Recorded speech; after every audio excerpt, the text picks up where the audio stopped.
How to add progress tracking on monday.com.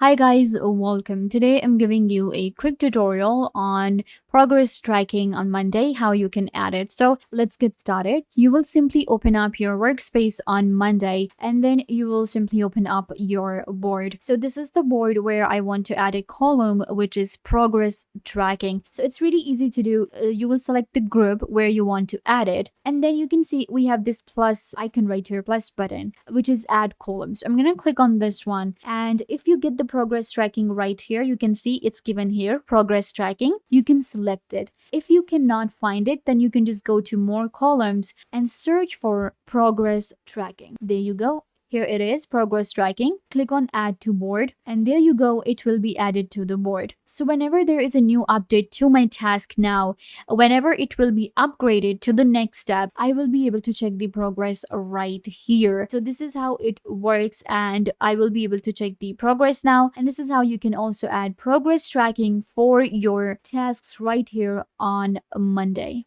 I hope that I was a big help. Don't forget to give this video a big thumbs up, leave a comment down below, turn on bell notification, and subscribe to the YouTube channel.